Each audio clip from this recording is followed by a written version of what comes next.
Hi, everybody. Welcome back to In Moments of Inyeon. In today's episode, we are going to explore the connection between yoga, art, and Inyeon, destiny purpose, with a fantastic guest.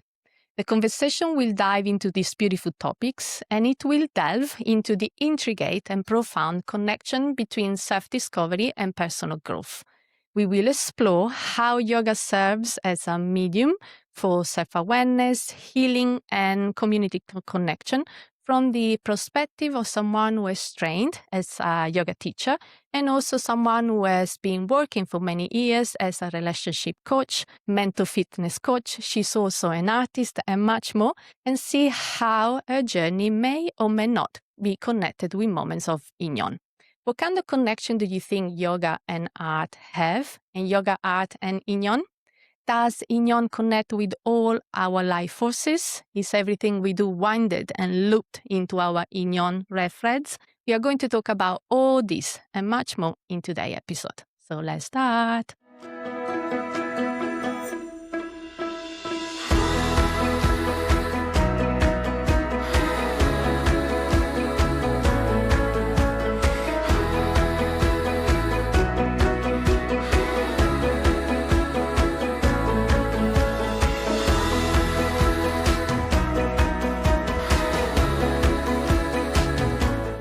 All right, you guys, welcome back. Before showing you who our guest is, let me just remind you to subscribe or follow, like, leave us a comment. It means a lot to me and it keeps me motivated. You can find us on YouTube, Spotify, Instagram, Facebook, TikTok, and LinkedIn. All right, so our guest today is relationship coach, mental fitness coach, heart wisdom detector, yoga teacher, and artist, and much more, Patricia. Patricia, welcome to In Moments of Inyeon. How are you today? Hello, Sylvia. I'm great. Thank you. Patricia was born and raised in Poland and moved to UK after graduating with a master's degree in political science to work for her ex-husband in his marketing agency. She's certified as a life coach with the Robbins Madison Training Center, specializing in cutting-edge strategy to solve the most difficult relationship problems. She also has many years of experience in Reiki, EFT, yoga, meditation, Ayurveda, and prana breathing. Patricia also works as a lifestyle editor for Lazy in UK, an independent digital magazine about art, fashion, and culture. She is a self-taught artist known as Play, the artist who paints in frequencies, and she has recently published her book called Goddess, which she will tell us all about it. So, Patricia, to be on a similar path with someone can mean different things depending on the context of the relationship or friendship. It describes a connection based on shared circumstances and experiences. And this connection can manifest in practical ways or through a deeper spiritual or emotional bond. What is your opinion about sharing a similar path with someone and being looped into each other's Inyeon red threads? Such a beautiful question and so inquisite. And well, what does it mean? Because the nature of life, we are so interconnected. And this beautiful concept of Inyeon, that there is this red thread that connects us all. The fact that we, whoever we bring to our life, whether play the role of our life companion, or there are people who show up for shorter seasons, like, in the whole concept, the Inyeon is this beautiful perspective of seeing that there are like no coincidences, right? And that we all here in each other's lives with some sort of purpose. So in terms of like longer relationships or companionship, I've been discovering through my practices, coaching and everything else that I playfully now stick my nose in is that there's always a mirroring. There's this mirroring to what is going on inside of us. And people and those relationships, they reflect it, whether it's situational, whether it's whatever we create together, organizations that we work in, or family, or like romantic relationship, whatever we get ourselves into, those relationships are always mirroring. And it's very interesting because it's almost like with this, depending on our states and states that we internally cherish and like maintain, whether consciously or not, the direction of how those relationships go and where they go are dependent on that. Yeah, the reason why I Mm, phrased my question like that, it is because I think through the elements of artistry and yoga, we mm, are looped into each other's. Inyeon reference. You as an artist mm, play, a painter. Me, I have a background as a special effects makeup artist. Both of us are yoga teachers. I actually was one of your teachers during your yes, you yoga are. teacher training. And we both wrote books. So Mm, Inyeon says that people who we meet and become close with through Inyeon are very likely to be people that we met many times before, mm, and not just in this lifetime. So to share a similar path with someone may simply mean that people have an aligned perspective over absolutely. different topics. Mm. Do you think that sharing a similar path can be a powerful experience that leads to greater self-awareness? Absolutely, and always is. And in whichever context, like, you showed in my life as one of my teachers for the yoga teacher training over like 10 years ago. And you obviously left an impact. And it's interesting how our paths crossed again, a little bit in a different context. And then the epiphany that I had that you actually, you wrote your book a few years ago, Yeah. uh, a beautiful children's book, Thank right? you. The It's puzzling Heta, word of Heta. the puzzling word of Heta, Thank you. exactly. And the book I wrote is like when I was comparing, maybe not even comparing from the place of, it was from the place of exploration. I suddenly could just see the connections and the different sort of point of view, different perspective of similar concept of actually that unity, that synchronicity, that connection that we have. Like it feels perfectly orchestrated. Maybe So we could offer our books to the audience together as yeah, a absolutely, package. there's always another angle Yeah. to show something and share. And I just this morning I had this epiphany when I just looked at your cover and flicked through because I read it some time ago, and then I was thinking, oh my goodness me, this is just it just gives you that feeling of excitement and sparkles. Like that is just such a beautiful match. Just as a child's perspective, full of curiosity and discovering life, through their child's experiences and growing. And then my book happens to touch on, the self-discovery too, through the whole topic of synchronicity, Yeah. which synchronistically matches, the topic of your podcast Yes. and the whole Yeah. concept of Eon. Yeah. So thank you for actually sharing about my book too. Yoga and art lie in their shared focus on the creative process, mindfulness, and self-expression. Both disciplines cultivate a flow state in which we become fully absorbed, allowing deeper introspections and intuition to arise. Does this resonate with you? Absolutely. I feel like yoga or art or any activity that are portals. And it's very interesting that obviously there are different stages of how this shows us in our life. So the aspect of mindfulness and entering the state of flow, it's such a beautiful ability that our mind, body, and spirit shows us, if I use, those terms, and how and the stages that we go through. Because initially, when we're learning things, that state of flow might not always be available. However, the more we get present, right, and super focus, it we start like tapping into it. And in other words, like state of flow is like being like a child again, like fully so absorbed in whatever that we're doing, that we just lose sense of time and space. And it's a joy of being and doing and creating. And yes, yoga, whether as a practice, is that portal that enables us to be in that space when we just move and feel like we're surfing. And So is art. There's a lot of It is same beautiful what you connection. just said about intuition. Actually made me think of something. It is said that humans use their intuition first and then construct their logical reasons around it. Intuition is a gift from the universe. So our reason is only a faithful servant to it. That intuition is clarity, simplicity, stillness. I always have found this very fascinating. And what you just said about intuition, it made me think about that again. It's the whole concept of intuition. I love playing with words. That's why I find that the common denominator of all those things that I'm doing, you'll be thinking, oh, who on earth is this person? Like the jack of all trades. But I kind of use it as a wild card. So the common denominator of all my pursuits is play, Yeah. as I discovered in my name. And when we look at life, that we are playing, with different roles, different versions of us, but we're also playing different disciplines and pursuits. And the intuition is like our inner tuition.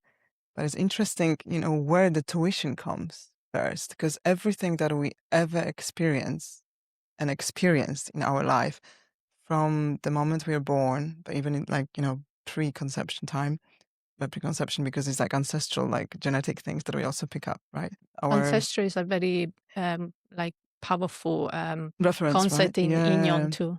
Yeah, absolutely. It's all like so beautifully interconnected. And in terms of intuition and that tuition, so as we're growing up, right, the first 7 years of our life, we are like tape recorders and we just live in that alpha brain state when we just like curious and model everything around us. So it's just, that's why it's so heavily influenced, right, in many ways. And then, as we growing older, we just acquiring more and more tuition all knowledge, information and things that we learn from our peers, like, and parents and school and culture. So the interesting thing about intuition is that when we grow older, obviously we lose sometimes our sense of even how to access it because we become so conditioned, right, to how to operate. And the concept that you're sharing, yoga practice, art, all those, actually everything that we do, we can do from that intuition guidance. Yeah. And one thing that I really wanted to highlight here is that inner knowing always will use those resources from within of everything that we've ever experienced in life and learned. And it will be all the books we ever read, all the podcasts we ever heard, all the TV programs, movies, everything. And that's so fascinating. And you know what is the main tool that we use Tell us. to coin it? Imagination. Beautiful. And there is a genie in imagination. That's about my, the without margins segment. That's why I created. I will tell you more later on, but that's why I created. But I mean, imagination for me is everything.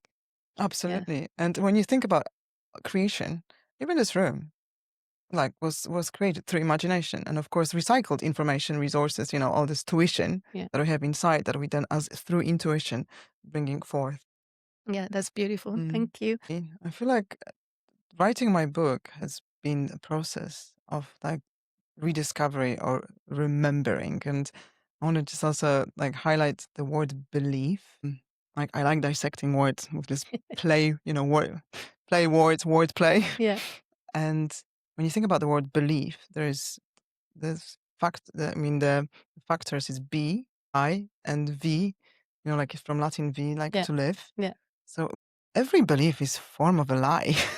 So we kind of live lies, but not in the kind of negative sense necessarily. But this idea that whatever we keep thinking repeatedly, it becomes like the, our path. And then obviously when you talk about belief systems, then we operate within those systems. So Patrizia. Beautiful. It's the Italian juicy. So I believe that the connection between yoga, art, and Inyeon, destiny purpose, lie in the shared purpose of self-discovery, self-expression, and aligning with one's higher purpose. Do you believe that a mindful approach to any artistic expression increase creativity, helping people to understand their own true path in life, their purpose, which is their Dharma, and ultimately maybe influencing their Inyeon. It's an interesting one. Do I believe? If I choose to believe, then I'm going to be confirmed that it's true. I choose to actually see it that way. Somehow, I kind of, I- I'm, I have been rediscovering through, uh, those activities myself. Because obviously, yoga brought us together, Yeah. and that's something that we both share and discovered a lot about ourselves through that practice. And art came later in my life, even though the glimpses of it were showing when I was a child. And the mindfulness, being present, it's a state that no matter what we do, whenever we are able to access it and be in that space, it's definitely it helps us to decode that path that you mentioned, of like feeling on purpose and feeling like in our dharma. But also I would add that the interesting concept, what is it, a lot of people are always trying to figure out where's my purpose, where's my dharma, what I should be doing in life. And Yeah. I'm one of those people who often would ask myself that question when I would get lost in my pursuits. I always had so many interests, and I found that the major like purpose in life, actually, that is the most satisfying, is to be in so-called alignment with that higher voice, with that higher mind, or whatever we call it, that makes us feel alive, like really lit up. So it's that passion for creating, for doing, for being, and almost like it is irrelevant whatever path we choose, as long as the being true to ourselves is to like convey this energy in no matter what we do. And yoga is a beautiful way, and like I call it permission slip, or practice to reconnect Yeah. with that light. And so is art. Yeah. Actually, art for me feels like a conversation with someone else. Yeah, And it feels like a language without words. And beautiful. I always believe that when someone starts to practice any kind of form of art, one starts to see things in more details. It's like the mind shifts to a Mhm. higher gear. And I've always Mm, seen it like that. That's why I'm very attracted to creativity, yeah, imagination, because, it gives you that extra vibration. absolutely. It's just fuel, but it's as interesting like to refer to this whole idea of this having these resources that we have within, all this knowledge or the information or tuition that then through like this intuition and that energy that puts this light, on those different things. Because it's interesting how our brain just creates those associations also, and the meanings that we give to objects or things that lit us up. And yeah, art is such a wonderful way of discovering, recycling, rediscovering, and finding satisfaction. And also because we are creators, we ultimately are creators. And I love yeah, that because that's how I see creativity because we are mm-hmm, creators. That's why I said any kind of artistic expression because for mm-hmm, me, artistic expression is everything. Among many aspects that show yoga as a catalyst for creativity, mm, there are meditation to clear the mental clutter, mm, practices such as asana and pranayama to help remove the creative blocks mm-hmm, and developing a felt sense. Could you help us understand the last point from an artist mm. point of view? Yeah, so this is that feeling, that inner sense. I think that psychic or mediums, they call it like sentiment or clairvoyance, claircognition. There's so many clairs, but it's like from the Reiki practice. But in general, like you have this inner feeling, knowing. Definitely through connection, we developing more of it, or maybe we retraining ourselves or remembering, because I almost feel like when we get into our adult life through all this conditioning and things that we learn, which are very helpful in many ways, and but also like steer us away from our true selves, that joyful, curious, really innovative beings that we were born, that all those things that just help us to go back into those states, and that presence and that inner, the feeling, I find that through senses, is our way to the inner being. And again, through senses, through the feeling, we connect with that higher self version, childlike version, that curious version, that innovative part of us. And yeah, the feeling is that's what makes us human, and that's beautiful. It's like this is our tools to operate in a playground Yeah. of To me, reality. to me, the ability to quiet the thinking mind can also give us access to a felt sense. Mm, So for me, like words, colors, and even movement choices don't come from practical reflections, but from mhm, intuitions, going back to mm, intuitions, and mm, that deep state of seeing. mhm, So that's how I feel about a felt sense. That's how mm. I connect with it. And do you mean like the felt sense would be like your inner knowing? So it's like, Yeah. oh, okay. So I'm almost like took you like through the exploratory, I thought of us almost like we are, have tentacles, I'm just like feeling my way through stuff. But I know what I mean, like this, the sixth sense, or maybe Yeah. even there are higher Even, yeah. senses. Yeah, yeah, I believe we live yeah, at least a four-dimensional existence. yeah, I yeah, don't yeah, stop on the three-dimensional. We did an episode and we spoke about, yeah, actually, I think it was an episode I did by myself, and I spoke about the difference between three-dimensional and yeah, four-dimensional, and yeah. including time into it. To me, it's an element that is very vivid. It's very present. Absolutely. My curiosity took me to exploration that I've been believing there's like so many dimensions that we can, Yeah. from the third dimension, it's easy to get lost in that. But the fourth dimension is a dimension of feelings, Yeah, right? yeah, And yeah. our emotions. And yeah, and I came to believe that our emotions are a guidance system Some, through, yeah. sometimes I actually love the idea of being lost. Yeah. Yeah. Like Dorothy or like Heta Yes, yes. or like Yes. play, Because to me, sometimes if you get lost, life gets really interesting. right? Yeah. Exactly. It's just the energy that we Yeah. lost. If you don't attach the idea of getting lost with fear, leave it. Exactly. Yeah, yeah. It's like one of my favorite characters from childhood, which in the book you find there's a story. So I want to get you intrigued. Her name is Mini Me from Moomins. Okay. And she had this cool phrase when she found herself somewhere new, unknown. And she was like, I think I'm prefer to choose to be curious than scared. Yeah, yeah, And yeah, that's exactly. exactly I love that. points Thank you. that.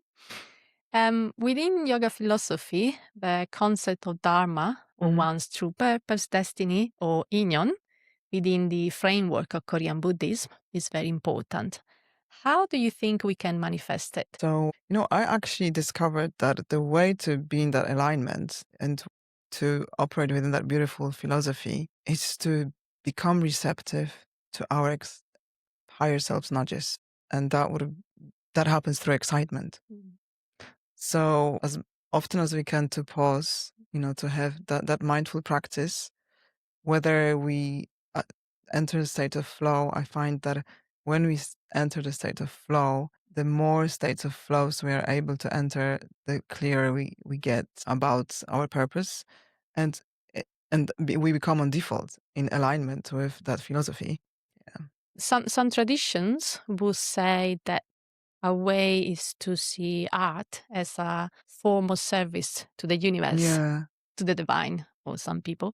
There are many theories of the origin of art. In one, it was a prayer. And when approached with a yogic attitude of surrender and non-attachment, artistic expression can be seen as a form of service to the universe rather Mm, than a pursuit of personal ego or mm, validation or fame. mm. What do you think of? Yeah, I find that actually this is the question of how we as humans, godly humans, creators, how we find fulfillment. Because and it's this difference between happiness of pursuit and pursuit of happiness. And with mindfulness, with the practices that we talk about, like yoga, arts, any sort of mindful form of expression and creativity, when we train ourselves to enter those activities from that place of curiosity and being like super focused, we then start enjoying the pursuit,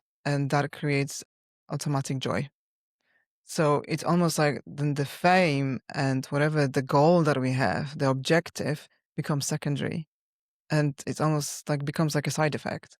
So in other words, like we can have a goal, we can decide we're creating something. And that's what I discovered through even writing my book. There was so much joy by creating this book. And in the times when I felt obliged, oh, I have to do it now, I just couldn't flow with it. The things would not work. I would just get stuck. And, so this idea of following excitement to the best ability until we can't take it any further with no attachment to outcome.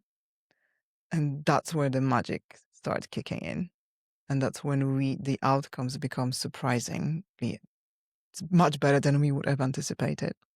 And the process is joyful. So it's interesting this difference between our ego, operating from our ego, as ego being the boss, that expression that, the ego is supposed to be the servant, and versus like that higher mind guiding us. And I find that exactly the more we practice the stillness, this ability to hear, to listen, to find silence in noise, is the interesting one, or, stillness in movement, that those points of reference, they help us to find that unconditional joy. Yeah.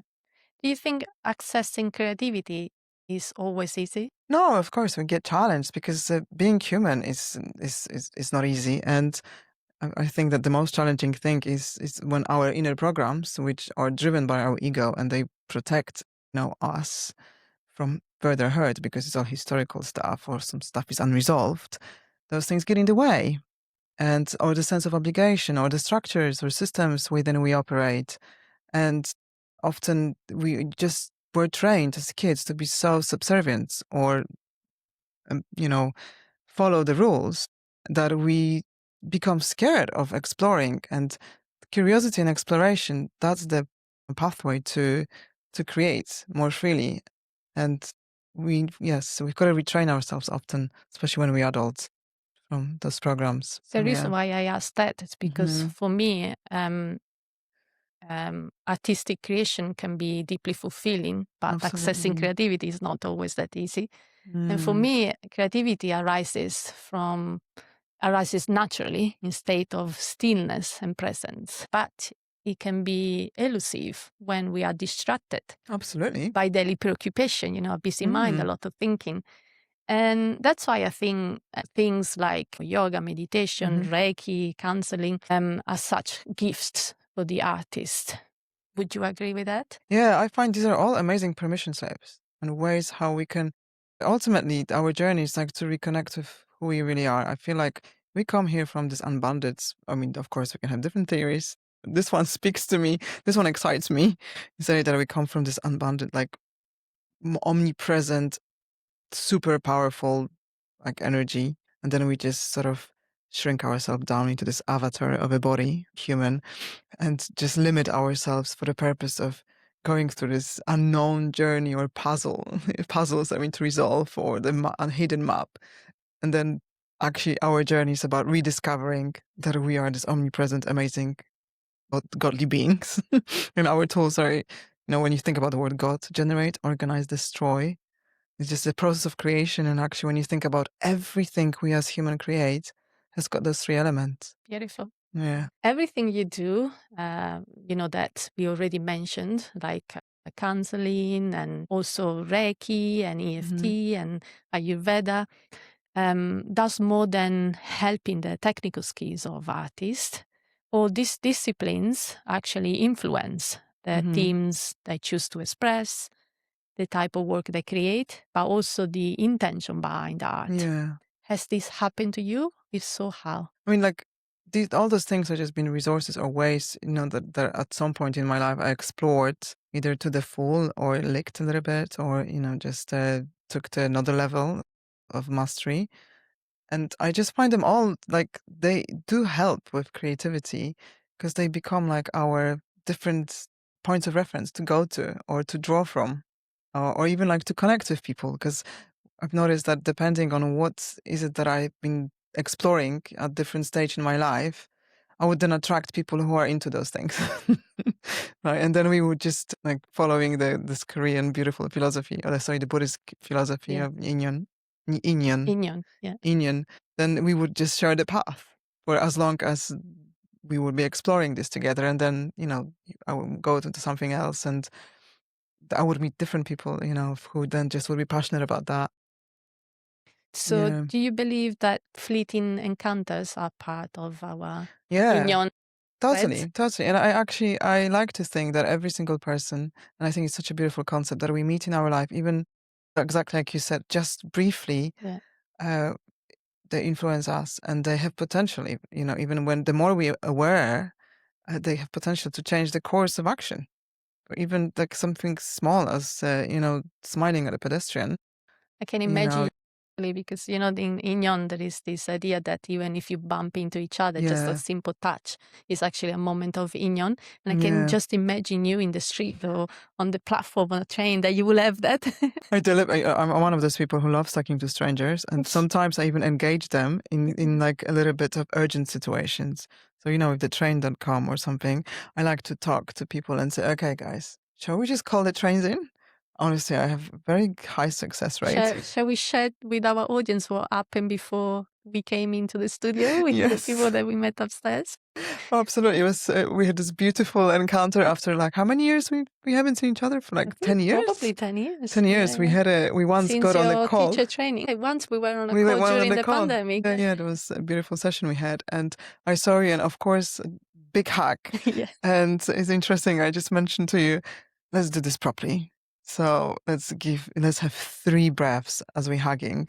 Some of you might be cringing, but it's actually such a beautiful way to get present. And as we were resonating and getting coherence with our hearts through that breath, there were 3 boys who were observing us, like from the building side. And I almost looked at them, almost felt like, oh, that's the Holy Trinity.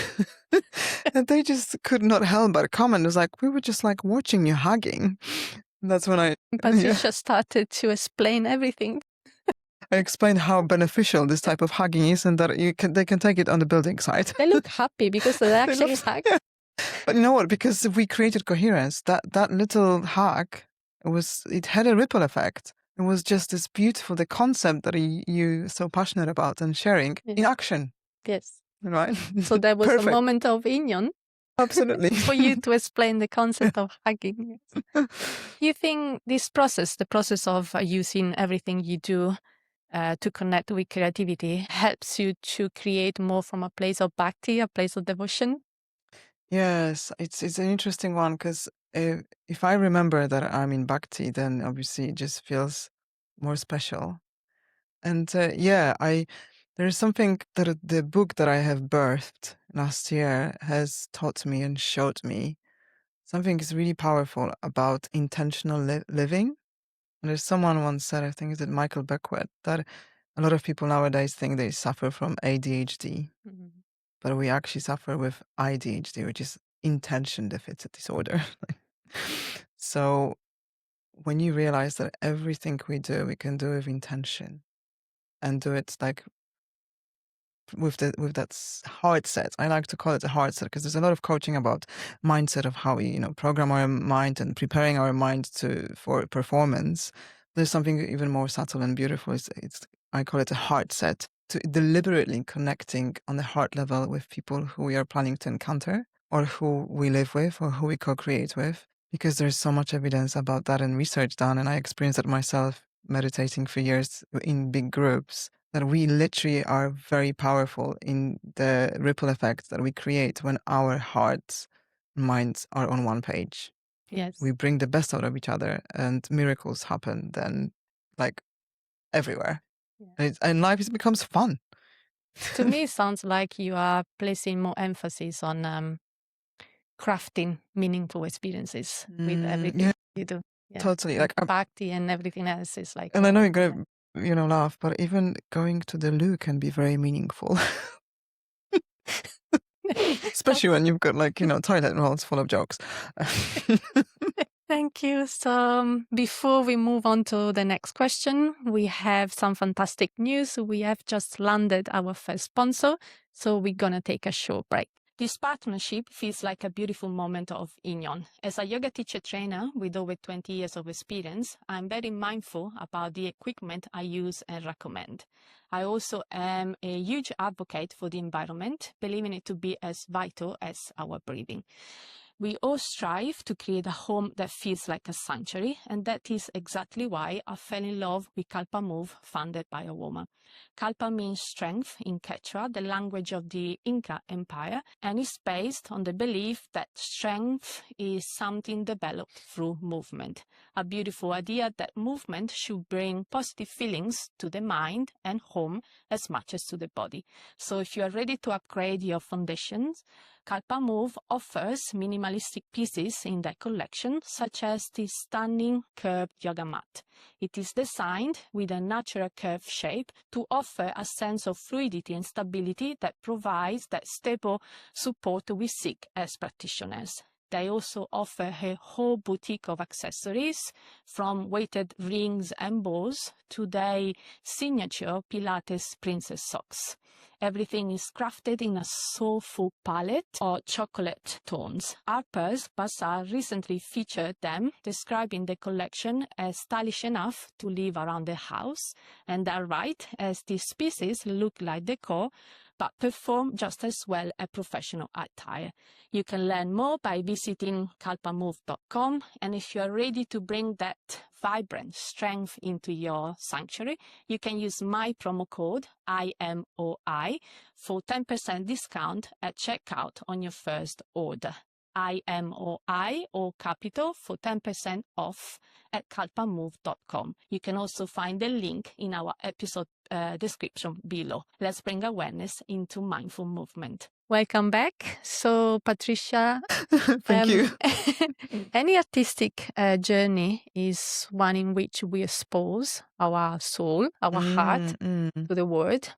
And it can be tremendously rewarding to connect with others on a deep level. Yeah. But it can also be the reason why emotions such as fear, doubt, and even self-judgment may affect the creative impulse. Emotions that are very familiar to artists and yogis. Yeah. So, as an heart wisdom detector, do you think that there is an antidote that can help and teach us to bypass them? Absolutely. Absolutely. I've got a team in my book, the team, the helpers, our inner guides. The one thing is that really helps, with that fear, which also can stand for false evidence appeared real. And then once we shift, it could be feeling eager and ready because it's like, we can absolutely, when we take our attention from ourselves, because ego always wants to protect us. So that's why it creates this fearful moment. But then there's the story comes with those moments, right? With that feeling.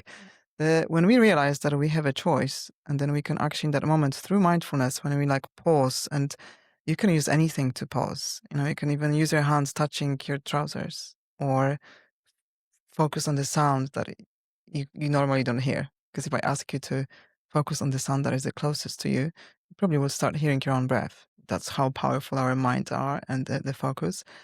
So when we focus on others, and what is our intention, what is our mission, and why, and our why, and take it away from this self-focus. It's it's Marion Forleo. It's like one of the American marketers, really powerful ladies. She showed this once. So move it from here, when she's like, this is the focus on me, oh my God, how I'm gonna look, and all this stuff, and just shift it to the audience, to you. What is it that I am bringing to the table, and why? Why do I want to share this? What is my intention? Yeah. And when our intention is for the highest good of everyone involved, and sometimes you don't even know what it means, because your message will have this ripple effect on people, and we have no control over that. But I can have intention that it comes from the heart, and I just want to uplift or remind or be reminded myself in the future. It's just that flows then, and ease, and ideas have space to come. Believe that in yoga, one of probably many antidotes is the practice of vairagya, which is non-attachment.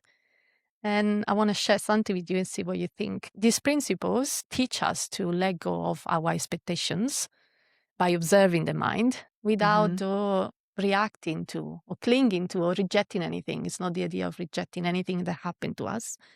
And yoga teaches that with regular practice of non-attachment, we begin to understand that our negative emotions are not permanent truths. So true vairagya means resisting attachment, not only to failures and negative emotions, but also to success and feelings of accomplishments.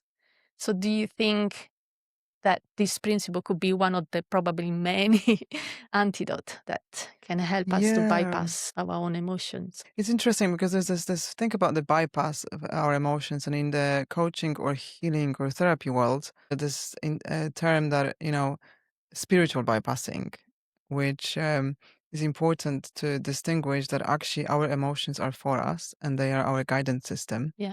And that learning of how to discern and distinguish um, why we feel negative and how we can use it to our advantage, because there's great use in having ability to feel and feeling the negative stuff. And the negative emotions are here to guide us. So it's like, when we put our hands on the stove, you're just like, it's painful and you will feel this negative feeling. And that's the purpose of having negative emotions. So being able to, so the detachment, I guess that sometimes it can be misunderstood, right? It really depends of our level of understanding conditions that we've been, like exposed to. And even like knowing this concept about emotions is that when we use emotions to feel and navigate ourselves, whether we are operating from our accordance with our higher self, with our purpose, with that God that we are, so then we will feel more like expansive and we navigate towards happier emotions, like those positive emotions. Whenever we heading towards negative emotions is because we are suddenly buying into the narrative and of things that are not true to that higher perspective. Yeah. And with that, I find that the, that we don't have to even bypass emotions. We've got to allow them to feel them. However, if it lasts for longer than 17 seconds, we probably find our mind is going to take us on a very miserable and painful journey. Thank you for bringing this up, because I was actually thinking about something that does happen a lot during the teaching, the yoga teacher training. When we teach the Buddhist module and we talk about the idea of detach ourselves from attachment, because the Buddha said that suffering is related to how much much attachment. connection we bring to attachments. And we say, you set a goal and then there is attachment and then there is suffering. And students start thinking that we should remove desire, but desire is not the real, the real problem. That is the attachment that we bring into desire. So it's still okay to set goals in life. It's not about neglecting or the idea I don't want to feel anything. That's why I said, for instance, without reacting to or attaching yourself to. It's so important to make this distinction because I've been through this myself. Very, very kind of misunderstood, almost like teachings. And I went through a period of my life when I became quite aloof. And I didn't know that because I felt like I was suppressing some of my emotions or wasn't, it was almost like in order to be peaceful and still, I quite frankly just judged myself and others through through spirituality, and only later in my life it just occurred to me. I was like, oh wow, that's so interesting. I was very spiritual then. That was my path to spirituality. However, I was like a very dedicated meditator through transcendental meditation and those advanced techniques. But when I look back now, I was dividing the world into meditators and not meditators, yogis and not yogis, and people who were not doing practices I did. I kind of thought, oh, they kind of worse off. Interestingly, I was also covering my other insecurities with that approach, which at the time I wasn't aware of. Only when I learned about the whole concept of spiritual bypassing and how our ego works and this inner judge, can really disguise itself in so many spiritual ways. I mean, I met so many yogis and I was one of them who, when kind of almost, have sense of superiority because of this misunderstanding. Some traditions view all forms of art as a type of sadhana, which is the spiritual practice where the creative act itself is a path to the divine. Mm. Does this resonate at all with your art making and writing journey? I really feel like we are creators. We came here to create. And if we don't create something that we're passionate about and that makes our heart sing and ideally, other people's get affected in a beautiful way, then we start creating crap, wars, disease. Because we have to create. It's even interesting, like watching with people through like coaching. There's sometimes, when we have this strong need to do things, if we don't do things, we suppress it, or somehow the programs that we run or traumas that affect us from the past, unresolved stuff, and keeps us, in some sort of holding patterns that people, for example, will eat or, start doing things to kind of suppress that expression. And they keep doing things because we are also beings and we like doing things. And if we don't do something that is in alignment with that self-expression, then we just do things that are self-destructive. It could be eating. You eat because I need to do things, but I don't know what to do with myself, Yes. You know that I studied Bhakti yoga among many philosophies that I study, which is the yoga of devotion. Yeah. And it is a devotion in action. That means dedicating effort and talent to the universe, or sometimes people like to call it divine. So creating art as sadhana involves letting go the ego's desire for fame. And in yoga, examples of art as sadhanas are mandalas and yantras, drawing, coloring, painting. The creation of these sacred geometric patterns is a focused meditation. Do you think that this element, the element of focused meditation, resonate with Place, the artist who paints in vibration? And could you share with us a little bit more about Play's word, where, and I quote you, one does not just observe, but vibrates? Well, we all vibrators. Sorry, no, that sounds wrong, but like we are busy bees. We are vibrating, whether sometimes faster, sometimes slower. Okay, playing with words. There's like so many meanings to each word. Brought us joy and laughter. Humor is like the best healer, by the way. Yes. For me, humor, music. Yeah. And there is hum in humor, and hour, and hum. Hum. Hold on. I wrote in my book, if you find this, there's like a lot of play concepts that we play with. Yeah. So the frequency, the vibration, playground is my world. Is when I'm the beautiful frequency of play, which is like my alter ego. I said my higher self, guided self version. I find that everything becomes the playground. So, and the process of creation is that joy. So this no attachments to outcome becomes outcome becomes surprise.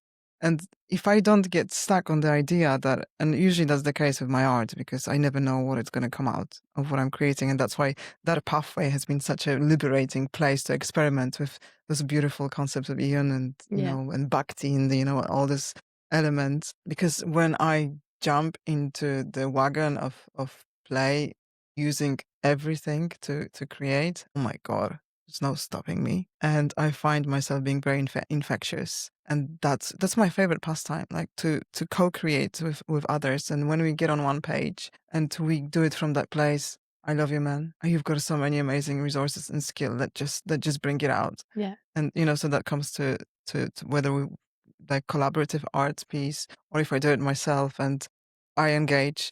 One of my funniest paintings probably was the one that was inspired by the pianist, really amazing composer called Okiem. And I was about to create a feature for him in the magazine. And somehow we were exchanging messages on Instagram. And I said to him, you know what? I'm planning to do a painting and I think I'm going to play your music. I just want to see what's going to come out. And he excited me. He said, oh yeah, show me when you've done it. And I was so excited with this idea. And the whole painting started with I sprayed it first. Then I started squeezing paint and adding pieces. And then a friend of mine came and said, this looks like an urban beach. I was like, oh, that's interesting.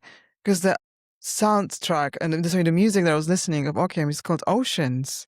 And that was not deliberate. And then I proceeded in that beautiful state of flow because a friend of mine brought some tangerines. And I was like, oh, I've got some nets from the tangerines. I'm going to add it to this art piece. And then suddenly my whole kitchen got involved. Like the Himalayan salt wanted to be the sand, you know, like little. I opened the cupboard and and the stage is so beautiful because you feel like the whole universe literally collaborating.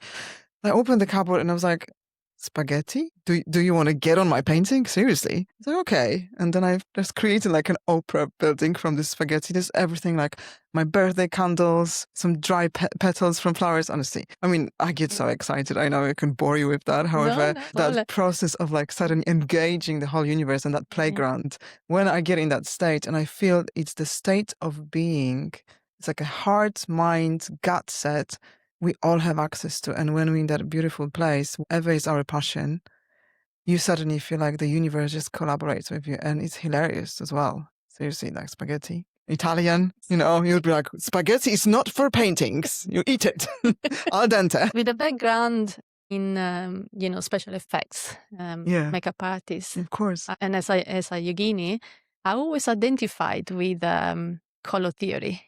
Which suggests that different colors vibrate at different energetic frequencies, which they can influence human mood and well-being. And obviously this impacts art, but I really believe impacts yoga too, for instance, with the chakras. Absolutely. Would you agree? I do. And I've noticed that in your beautiful book, you use the colors and you use that discovery of the, of the chakra and the Buddhist teachings, for the main character, for Hetta. It's just like so beautiful. I was just like, reminding myself, refreshing on your book today. And I was just like literally jumping out of excitement, in excitement. Because some chakras we know that have warmer and lower vibration, while others are higher and cooler. And I always believe that the unique vibrations of colors and shapes in art can actually give a spiritual experience to artists too, not just obviously yogis, but to the artists that are not maybe close to yoga, even though I think everything is yoga. For me, this conversation is yoga. It's not just about doing the physical postures or study philosophy, a conversation, a painting, everything that. And so you also work as a lifestyle editor. I do collaborate, so it's like a freelance. It's a Les in UK, correct? Yeah, my friend's magazine. Would you like to share with us a little bit more? Yeah, it's a really beautiful publication. It's a monthly publication that through the set of different coincidences, or let's name it synchronicities, I kind of found myself jumping on the pages of, initially doing some modeling for some smaller brands, and then Patricia is very tall. If I go on my tiptoes, and so it became like a portal or like a beautiful place for my self-expression. That again, I was like awakening in the darkest moments in my life. At some point, I got separated from my kids physically because they live in America, and COVID just created that border. That I became like a WhatsApp mom, and at the same time as it was painful, and I had to navigate that dark side. I had to occupy myself. So I just somehow through this magazine, I found it was really bringing together all these different elements that, like of my self-expression that would come from the fact that my parents were journalists. There's something in me that had that writing, streak, and that's that really curiosity in other creatives. And the magazine is about art, fashion, and culture, which beautifully stems away from everything I grew up with, politics and daily news and stressful situations, that I kind of had to meditate probably the first 2 decades of me growing up. So yeah, it's been a wonderful doorway and portal to and access to like-minded people who I then discovered I'm one of them. So what do you think is the best team in yoga and art? Oh, I love that question. That team is in my book. Okay. And I call there are our inner guides. And that team, I give you their names. So the first guy is called the Reframer. And the Reframer is that voice that can help us turn any setback, any mistakes, and any tragical life experience into a gift. And interestingly, the Reframer loves playing with words. So I give you an example. The word awful. Did you know that the word awful has got more O than the word awesome. Because when you break the word awful, it's like, oh, full. Oh, so it's full of O, not just some O. And following that thread, the reframer will find, and it's incredible how it works. The minute we start investigating, you start seeing this, that it's the many negative words that we have, and words are like spells. That's why we spell them. They obviously create meaning for us, and the meaning then, gives us the means for creating beliefs, right? And the way we filter reality. However, the reframer helps us seeing the gems, the nuggets, the beauty in the mundane or in the ugly or in the horrible. There's always some sort of silver lining or the, caviar. We just have to be curious. So instead of labeling, so another word could be the reframer does, that one of the team guys is impossible. Impossible says I'm possible. Okay. And the word imperfect actually says I'm perfect. There's loads. Like I have the whole kind of dictionary, and I encourage my readers to start, breaking the words down, because it's so much fun. Like even the word masterpiece. Initially, when I created a painting, this is just, like I can't call it a masterpiece. I've only started painting. I can barely even hold a brush in my hand. And I thought, well, if it's crap, you can always call it a masterpiece. And then, as time followed and the more bold I've been feeling with sharing my art, I can say it's a must-err piece. So it's the piece that I have to err and show. So that's the reframer. So the number one in the team. The second guy is called the anchor. You might like the anchor because it's the mindfulness guy. He's the one that puts us in the present moment. The one that voice in our head was like, hold on, slow down. It's perfect. You just be here now and enjoy, right? And then we've got the timekeeper, that guide, that team member. And the timekeeper is helping us to stretch time. Because, working with dimensions and or not working, but learning about this fact that it actually, time is such a man-made concept, and quite rightly so, because it helps us, right, to create. Yeah. But we can stretch time or we can shorten it. Right? Yeah. So the timekeeper is a cool one, especially like if you feel like you're going late somewhere or you're just getting frustrated in the traffic. And then when you realize, okay, maybe this is okay. And this is an opportunity that I can listen to a podcast now if I'm in the car. I mustn't rush because obviously if I'm here in front of this traffic, I'm meant to be here. Yeah. So what can I utilize this time for? Yeah. So the timekeeper, and then we've got the intender. Actually, probably the intender should be the first one, mind you. Linear thinking. The intender would be that intention. So that guide, you do things intentionally. You go into every activity with intention. And when I remember, it always flows.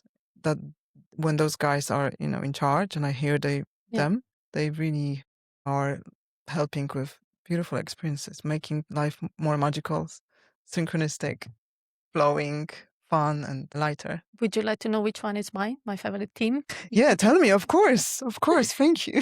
I'm so self-absorbed, sorry.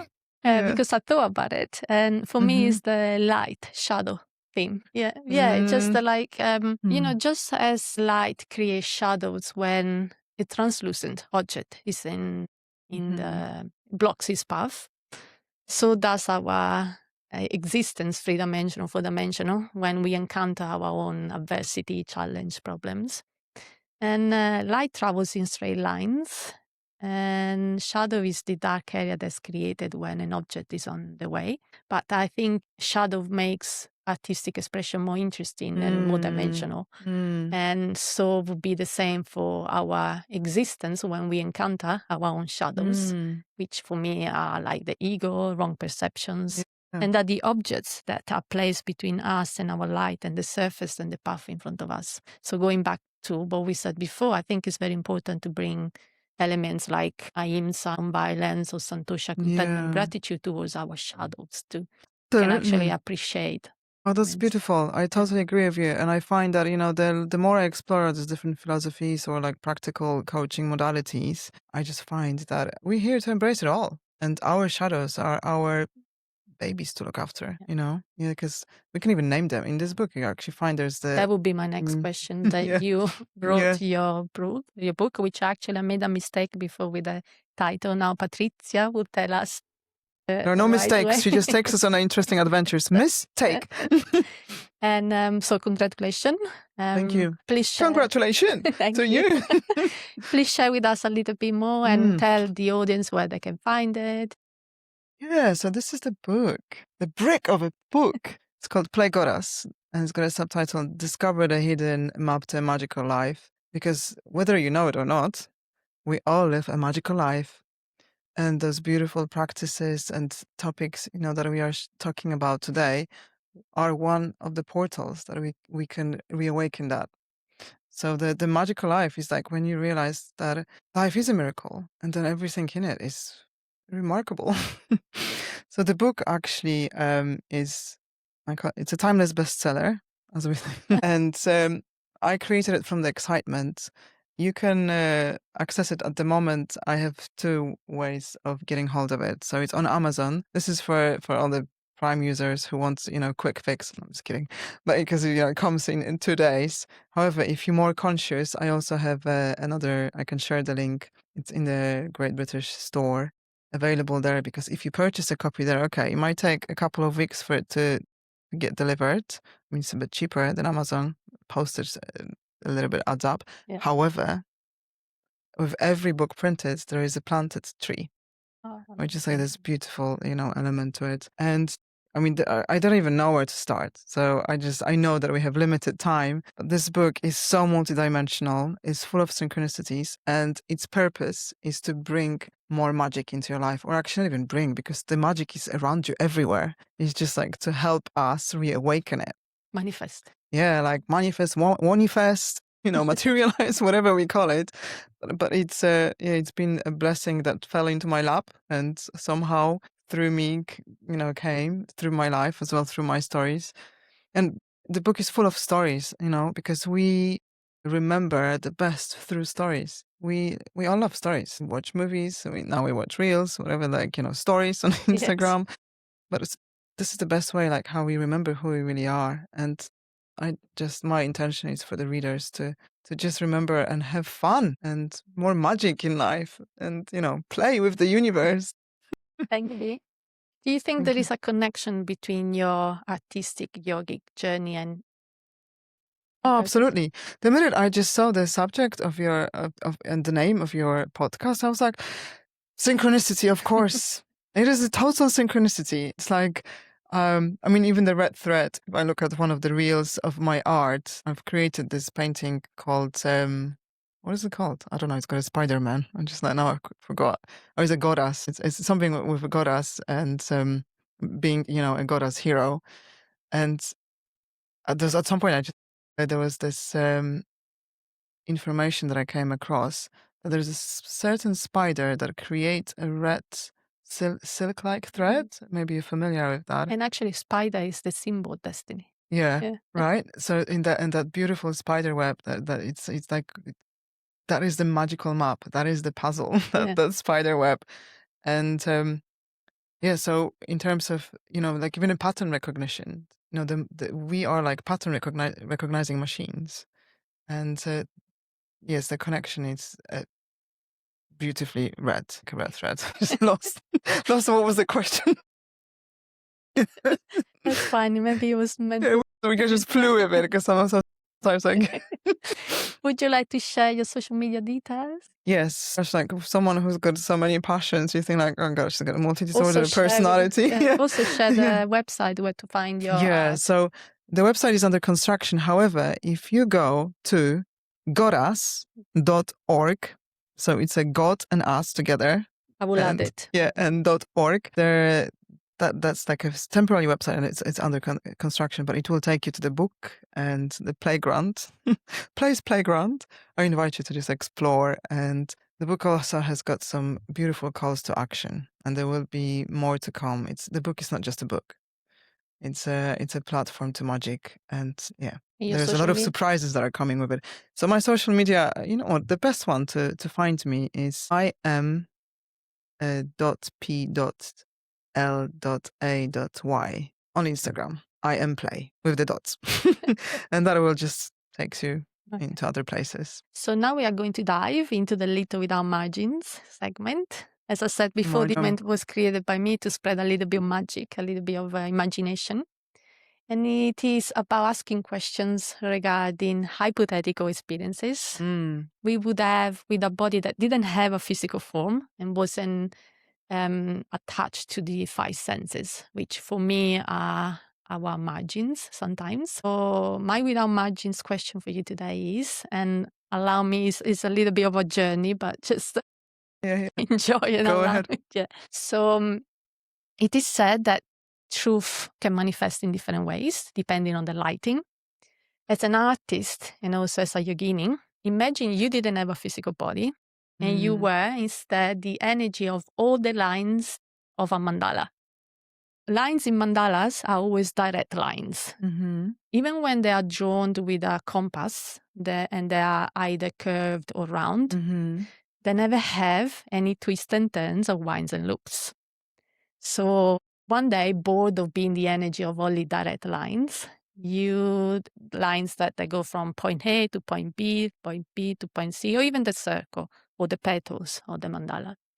You decide to embody the energy of lines that have many winds and loops, just like a winding road, or just like the Inyeon red threads going between you and I, which wouldn't be made of direct threads, but it would be busy of twists and turns. The universe won't stop you to express your own creativity. It will simply ask you, in which way does this manifest your truth? Under which lighting? What would you want? My goodness me, wow, that was a very abstract question. Instantly, I just had this red thread going like in all directions and creating something multidimensional and super beautiful. Yeah. I mean, embracing all the matrices. Yeah, how would that manifest your own that moment? That's truth is not absolute, but yeah, just the one word that came, juicy. great. Yeah, like very satisfying and fulfilling and just yummy in every way, unconditionally joyful. Amazing. I love it. Yeah. And just for fun, would you like to ask me like a without margin? You don't have to, but yes, I do. I would love to ask you, play. Sylvia. Sylvia, I've got this song called Sylvia. I don't know if I send it to you. It's a beautiful song. I will send it to you. Probably you should play it. So Sylvia, I've got a question for you. Yes, with a soft. Yeah. What was the most random thing that you have experienced in this year or maybe last year that later on made sense to you? That it was super random, like I don't know because I don't. It was random then, but if I can use the word synchronicity or some sort of like coincidence. It's because most of the time I don't think about things that happen to me as random things.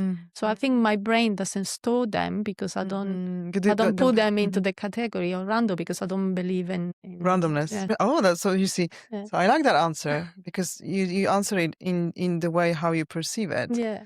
Wow, so it's so interesting. You see how you just showed us the power of perception and the power of belief and what we focus on. Because it's just fascinating, right? Whatever we believe in, the universe is just showing us that wonderful version of it. Actually, now we're going to take another short break for my book announcement. Yeah. I wrote a children's book called The Puzzling World of Etta. It is the story of 9-year-old Hetta, and it is a story full of thrilling and magical adventures with a plot that will take children and even some adults on a journey filled with imagination, creativity, friendship, respect, and family legacy. When Hetta comes into possession of a mysterious jewelry box, she has no idea that her life is about to change forever. Hidden inside the jewelry box are objects, clues to solving mysteries and lessons in life. Each clue leads to a book and to a colorful adventure, and each book contains the answer to a mystery. The author is Yokoti, aka yours truly. It is a name that was given to me by a friend when I worked as a special effect makeup artist in films and TV. If you like to support me, you can find it as ebook on Gumroad and Amazon. You can find a link in our YouTube channel and Instagram and Facebook page. Welcome back. So Patrizia, Do you have any final thoughts on the connection between art, yoga, Inyeon, or anything that happened today? I just really enjoyed it, and I thank you so much for the opportunity Oh, to pleasure. Thank you for sharing how interconnected we are. yeah. And yeah, it's just, I mean, in the moments like this, I really feel like I'm so grateful to be alive and that we have so many tools and that we have this body to experience all of that. And I'm saying this wholeheartedly from someone who yesterday didn't feel that great. I had my birthday yesterday, you know, and I love birthdays and celebrations, but somehow it's just this, I don't know, the cultural thing that, you know, you have to be happy. And I'm like, maybe I'm like a little bit of a rebel. So I was like, oh, on my birthday, I don't want to be happy. But I was joyful. That's the difference, you know. So was it a conscious decision? no, well, you know, I feel like for the sake of variety, now and again, we just get in the funk. But you know what happened? My beautiful friends came and they knocked the K out of funk and we had lots of fun. So you know what? Actually, the power of connection, doing things together, having conversations like we have, you know, from that present place, exploring. This is what makes us alive, and it's so beautiful. And I just want to thank you for the opportunity to share my mission, Miss I on, my passion, pass I on. My pleasure. You Thank you know, for coming. yeah. And actually, is anything that you want to leave our audience with from your book? I don't know if you want to read, or just a concept. If I start reading, go, you know what? I want to leave you with this concept that I'm going to start all my book workshops. Is this interesting concept? What is Goddess? And so, you know, Goddess is like this version of us that remembers who we are, that we are God, that we are deserving, that we are enough, that we are absolutely beautiful, like be you to the full, beautiful. And when we are in that state of mind, state of being, in that heart set. And also to know that when we are not in our Goddess, we can be in our badass. You know, the word badass. So our badass is that version of us that hustles and pushes through and proves to the world and makes things happen, but often feels inferior or superior. And that's the distinction that, you know, when we start, like, learn to discern or remember to discern, because I think as kids, we know those things deeply in our heart, and then we just get conditioned. So the badass is that, like, a little, I don't want to say downgrade, but maybe a little bit like a wobbly version, you know, of us. And then we go lower, then we go into our us modes, and I play with words. The us mode is like, that's our defensive, you know, that insecure or superior version of us. And then when we realize that we all have those versions and we fluctuate, we actually can deliberately move into our Goddess state. And that's how we create peace on earth and how we make beautiful things and how we coherent and love each other. So this actually, it's like this concept that I share in my book and in playfully. So just wanted to share it to encourage you to, yeah, get a copy and interact with me and with Sylvia and create your own magic through that. Thank you.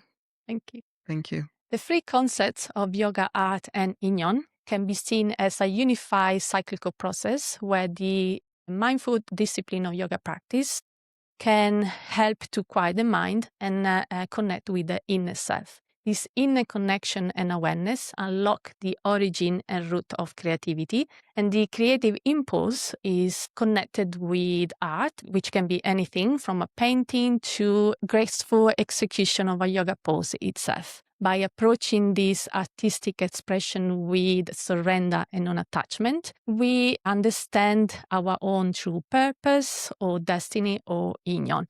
And finally, the realization of this destiny can help us to understand in a deeper level the artistic and yogic practice that continues the circle towards self-realization and union with the universe. As always, there is no single answer and there is not a right or wrong. All right, you guys, we reached the end of our episode. So thank you, Patricia, for being our guest. Gracias. No, sorry. Grazie mille. Grazie mille. Thank you so much. Actually, you were the first guest of the new year. So thank you for sharing all your knowledge with us. Straight after my birthday. Thank you guys for your constant support. It really means a lot and it keeps me motivated. So if you like to subscribe, follow, like, share, Leave us a comment. You can find us on YouTube, Spotify, Instagram, Facebook, TikTok, and LinkedIn. See you next time with our next guest. Until then, keep following your red threads and keep living mindfully in moments of Inyeon. Bye, guys. Bye, Patricia. Thank you, honey. It was so fun.